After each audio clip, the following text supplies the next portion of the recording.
Hi, beautiful people. Welcome to the Lunar Practice, where we talk about all kinds of topics around the completion process and parts work.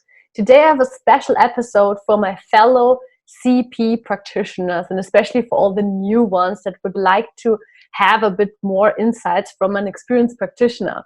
I have Victoria Abdelnur with me. She's a medical doctor and an integrative therapist, and she uses the completion process a lot in her practice. Welcome. Thank you. Well, I think you introduced me pretty well.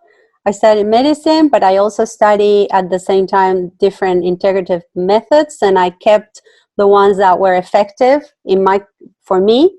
And so whatever worked for me, I started using it with my patients. And there are many methods, including and very prominently the completion process. Also, I teach a specific type of meditation. It's called unification from the Isha Judd system, mindfulness. I think those things go very well together with the completion process because they connect people. They make it easier for people to connect to their emotions. So basically, that's my introduction. Yeah, wow, that's really, really great. Okay, so maybe the first question is, like, when did you get certified and how often do you do the completion process with clients? All right. I got certified on May 2016. And after that, I needed like 2 or 3 months to process stuff. I was like in a lot of movement and I couldn't support anybody. I was just like with a lot of emotional stuff coming up myself. And because the training goes really deep, yeah, and you start seeing things that you didn't see before. So 3 months or so to become more stable myself, and then just people started calling me, uh, coming from Teal Swan's page. So at the beginning, it was like 10 people per week wanting completion process sessions, and therefore I just started working full time since then until now. Yes. Wow, that's really incredible. And there you can also see what is the need actually for people, because to me, in my practice also people come that a lot of people, especially that maybe have already tried conventional therapy and often it just simply doesn't work, or they are like at the end of their knowledge. They just want a process that actually, yeah, brings results basically. Yes. Yes. It did bring results to me. That's what convinced me to do the training. I first met Teal, well, first through videos, and then I went to Paris to a workshop, and she did the completion process with me in front of the people of the workshop, and it really started working. Like right away, I felt a difference on how men related to me, etc. And therefore, I thought, hey, I want to train with this, and it does bring results. It makes me really happy to see how it works. So Yeah. yes, I think there are a lot of people um, that have tried many things and they don't see enough of a change. They they go our way. Yes. Yeah, and that brings me to the next topic, because in my training, Till really said to us, if you wanted to be practitioners, it has to be your everyday thing. You have to breathe this process. And yeah, I try to do it as much as I can. Right now, I'll do it maybe like weekly with other practitioners. And how is your experience with that? Do you have someone to do the process with, or do you do it mostly on yourself? I've done it on myself effectively around 2 or 3 times because one of my main traumas is emotional neglect and being alone. So it helps me a lot to have another practitioner guide me. And I just simply schedule sessions with colleagues exactly as any client would do with me. Yes. How Yeah. do I choose them? People that I resonate with, that have a lot of knowledge and a lot of personal experience, and that allow me to go deep into emotion, that give me enough time and don't want to rush the process or you know, there is people who follow the rules exactly as it was written in some book, and there is people who can have presence, who can follow you where you are at and be flexible. So those people I favor. Yeah. It's so interesting that you say this, because I have exactly the same trauma, which is emotional neglect. And for me, it's the same. Like, I simply love to do the process with others, because the healing in being seen is so great alone. And someone Yes. being there for me, holding my hand, because often in my childhood, I needed to always process things, or often process things alone. And yeah, that's beautiful. And I also think that when we choose a practitioner, like, different practitioners have different strengths. That's what I always feel like. And with some we like and some we don't like. And it doesn't mean that they are like worse, or that they are better or worse, right? And even with my clients, like, I always tell them, like, if you don't resonate with me, if you don't vibe with how I'm doing things, I'm totally okay with you going somewhere else, because I want you to have the best experience. And I think us as practitioners, it's the same thing. I think that's really important for new practitioners, because this question came up, like, which practitioner should you choose? I'm like, yeah, really go with someone that you like and that you feel good with, because there's no point in you. It's like Till says, it's about compatibility. Yeah, Yes. totally. Yes, very much. Okay. For example, the clients that are more compatible with me and my work are the ones who are willing and ready to feel their emotions. Or that maybe it's not so easy for them, but they want to, because they realize it is important. Because I'm going to bring them deep into their body and into their emotions. And this is one of the things that I would like to share with other practitioners, because I personally think that if you don't feel the emotion, if you don't have an ab reaction, what is called feeling again what you felt when you were going through the trauma, you know, like an ab reaction, there is not enough healing. Like, we cannot trust that there will be deep healing when the person does not feel the emotion. It's like only remains on the intellectual level, or maybe the visualization level. Yeah, that's I think it's very key. Yeah, but I think that it's really interesting, because you said also in another interview that one of your processes is about how people can connect better to their emotions, right? Like, Yes. because Yes. in my experience, like, sometimes people have so shut off themselves from emotions that is the first step would be really to actually bring them into this connection. So I think it's really beautiful that you also have some other trainings where you can actually learn that. Yes. The specific training that helps me the most is called the Isha Judd system. It's not Sadhguru, it's Isha Judd. She's from Australia, and she's not very well known in Northern Europe or North America. And her system is more focused on consciousness, on expanding consciousness, not so much like Teal Swan on healing trauma. She's more on consciousness. But the good thing is she doesn't recommend a spiritual bypass. On the opposite, it's like, no, you got to be real, you got to feel your emotions, you got to release all this repressed energy, unprocessed emotional energy, to be able to expand awareness. So Isha Judd is not so knowledgeable in psychology, although she is very wise and very clear, and but she gives you these tools that help people connect so deeply. And even though most of us that are traumatized have learned to not feel our emotions, when you start doing this practice, naturally you start connecting. And so in the sessions with the completion process, the first step is emotional vipassana, right? Which is be with your emotion, and if possible, feel it as deep as possible, as deep as you can. And when I see that people cannot do this, I teach them the Isha system. And so it makes it so much easier and so much quicker The people who practice the system go through the completion process in a much shorter time and go deeper. And so I'm really happy about that. It really works.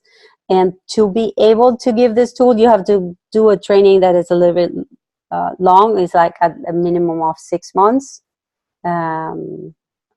Because you have to go through the process yourself. You don't learn it from books or from a workshop. You learn it through going personally through it. So, yes. Oh, that's really interesting. I will link the other information below to this process. Cool. So another question that another CP practitioner asked me to ask you was that what is one trick that you think all CP practitioners should know about? All right. Two things come to mind. One is that you need to be able to center in consciousness. When you are with another person, you need to be able to center in your observer so that you act from this, let's say the observer, the inner self, the part of you that is connected to collective consciousness or to the absolute, so that your mind and your own personality don't disturb too much the process, so that you're talking from your heart, from your pure presence, and not from what you think is best. So you become like a channel for consciousness. That I think is very important, to be able to do that. For that, I think you need to meditate regularly. You need to, I'm not talking about visualizations. I'm talking about being with yourself, observing your thoughts, observing your emotions and feeling. So I think it's important for completion process practitioners to have a certain type of meditation that they practice every day. And the other thing is to be able to help other people connect with their emotions. And if you didn't learn the Isha system, you can use breathing exercises, help them breathe, help them relax their bodies, connect with their physical sensations. This is like key and super useful. So those two things, to be able to be present and connected to consciousness, and to be able to help people connect with their own bodies. Yeah, thank you very much for that. So one question I think that, or one problem that a lot of practitioners have is, what do you do if a client cannot connect to, cannot find a memory, or maybe they are so resistant to that because they're very afraid of what's going to happen if they have to relive this memory? All right. So first of all, I think that people will remember things when they are ready to deal with it. They come, and when you meet them and you start listening to them, you realize it's very, very likely, for example, that they went through sexual abuse in their childhood. But I'm not going to say that. I'm going to help them strengthen themselves and go slowly through other lighter traumas until they feel confident enough and strong enough, and those memories might come up on their own. And maybe it takes 3 months. Maybe it takes 5, 6, 10 sessions before they actually start remembering that. I've had several patients who remember this a year or 2 years after they started working with me. So that's one thing. Some very disturbing trauma, we need to give them time. Then another thing is when they don't remember anything. Sometimes they don't feel safe, they're so stressed out and nothing comes up. And so what I do, for example, is to help them do a progressive muscle relaxation that takes 15, 20 minutes. We use breathing. First, start breathing slowly, like a yoga type of breathing. And then you bring attention to the body, each part. And I start, for example, in the feet. So imagine that your feet relax with their eyes closed. No? Imagine that there is a warm sensation in the feet that relaxes them, the muscles, the bones, the joints, every part of the feet starts relaxing, even the skin. And like this, you go through every part of the body. When you reach the face, they are so relaxed that their defenses are down, because the level of corticosteroids, adrenaline that stop them from going deeper are much lower. So when people are relaxed, relaxing the body relaxes also the nervous system. And when the nervous system is more relaxed, it's easier for them to be subconsciously prepared to see things that might cause uncomfortable emotion. So that's one thing that I use: breathing, relaxation. And anyone can do that. You can learn to help people relax with progressive muscle relaxation watching a YouTube video. Yeah, I think that's a wonderful tip. And what I also wanted to add is, like, in my experience now, sometimes the reason why memory doesn't come up is because people are so focused on doing the process right, you know. So what I started doing is give people the permission to just be, you know, and to just be themselves, and that they don't have to do something right just because I'm watching them, and that it's not the waste of my time to be with them. Because I think that's one of the traumas that so many people have, that they were not allowed to just feel miserable, and that their parents always wanted them to get better and get better and get better. Yeah. Also, sometimes I have some patients or clients that we haven't done a CP in months because they're so afraid of remembering things and sharing that with me, with anybody. Like, I can think of one person that is like super scared. So what we do is we are with the fear of feeling. We are with the fear. We are present with the fear of having a memory come up. So we're just there, you know. Maybe we are 1 hour, 1 hour and a half, 2 hours, just with the fear of what could come up in a completion process. And slowly, this person is just becoming amazing. I mean, even when we haven't done the CP for, I think we've done 3 CPs in 1.5 years working together only, you know. But we are present with the emotions that are stopping her from going deeper, and that it's already helping a lot. Yeah, I can totally imagine. Yeah, thank you very much. Another question is, yeah, we had a very practical question. So apparently charging in abundance, you know, is a big topic, especially for new practitioners. So what advice would you give new practitioners that are afraid to ask for money, maybe because they think, you know, that they should just give out of the heart? Oh, I think this has more than one answer. I think what we do is incredibly valuable. It's much more valuable than what I see people charging right now. The results that we get, they're priceless. Like, I've had one of my patients resolve alcoholism of 30 years in one session. Imagine the price.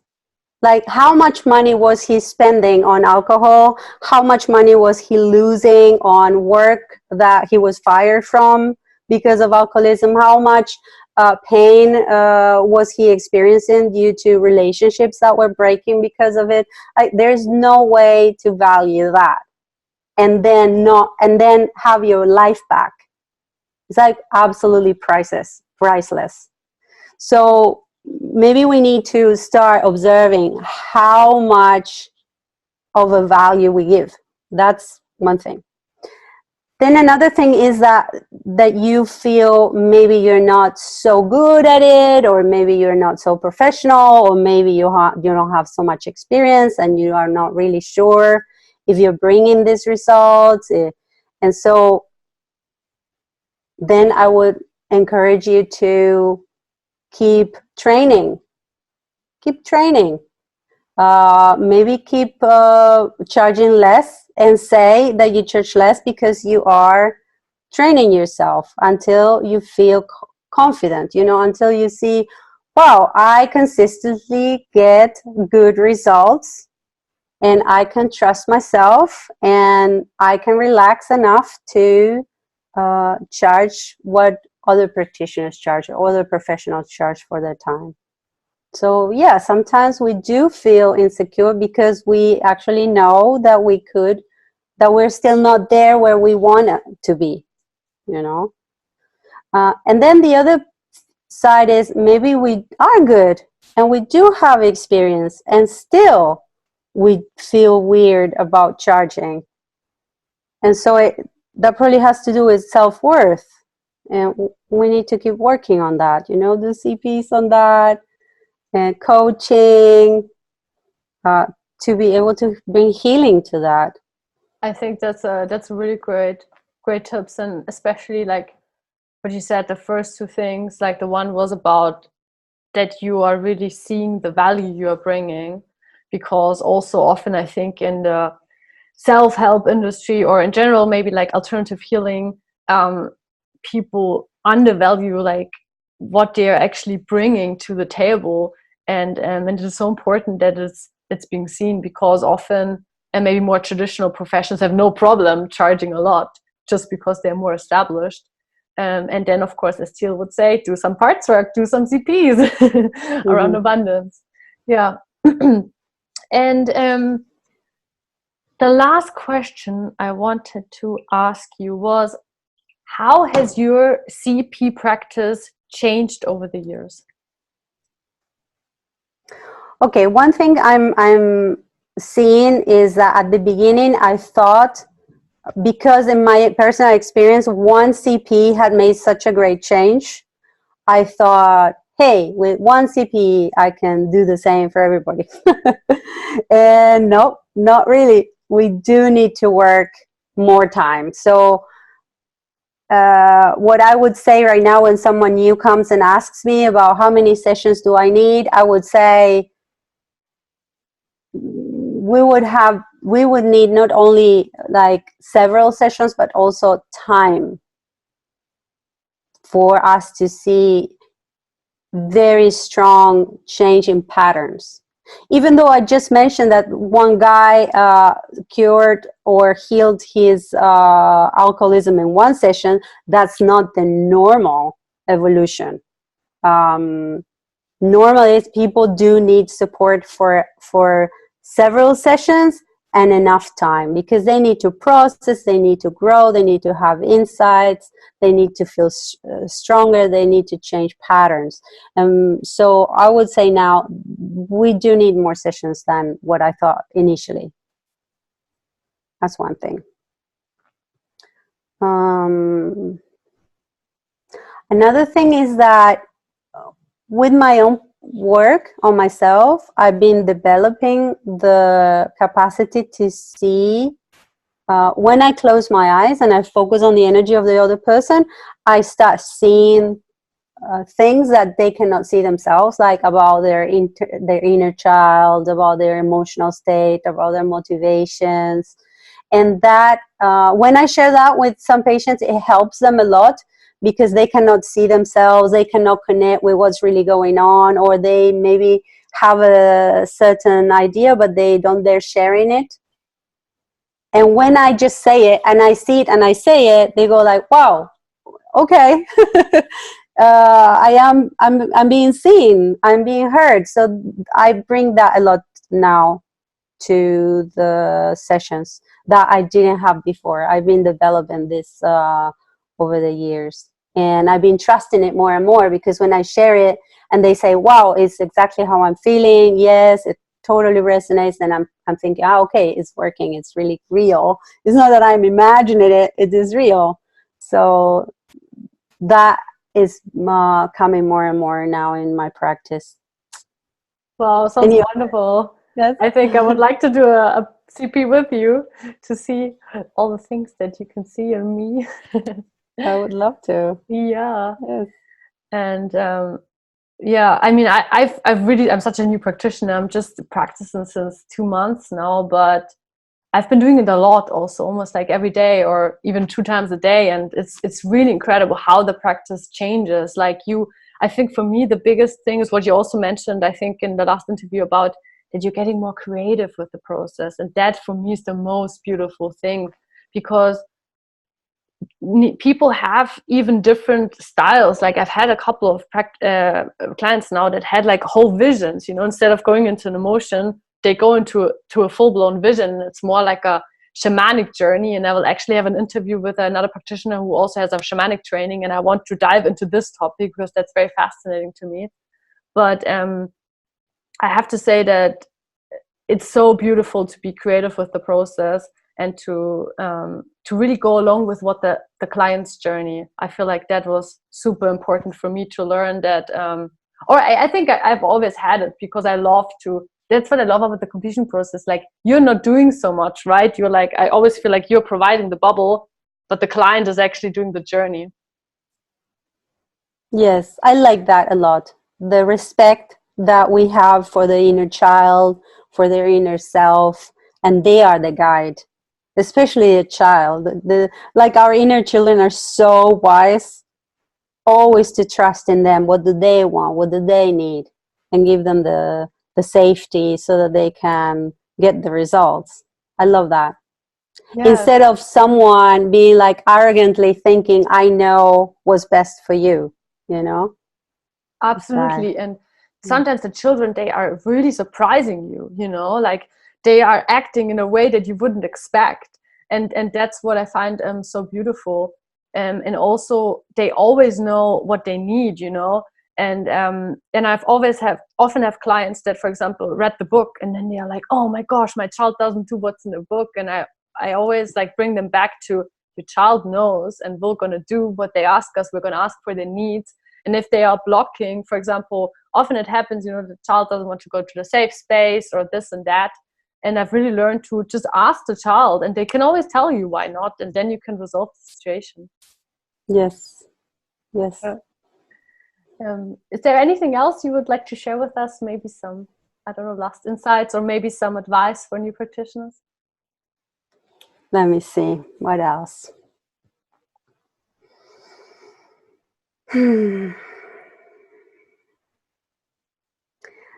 I would say trust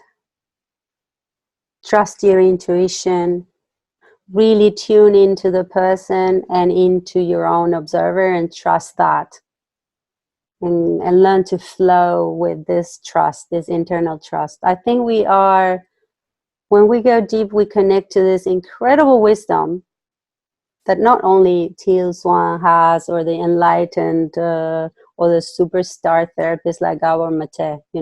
Everybody can connect to this collective consciousness. And if you tap onto that, you have access to this universal wisdom. And suddenly your client has the privilege of being guided by consciousness beyond your own personal ideas and personality and experience of life. You are a channel for consciousness. So I would encourage everybody to connect with that internal wisdom and work from there. Wow, what beautiful ending words from you. Thank you so much for joining me today in this video. It was a really, really pleasure for me to talk to you. I learned so much from my own practice, and I wish you all the best for your practice. Okay, guys, so this was me for today. I wish you all a beautiful week. And please like and subscribe if you haven't yet, and all the best.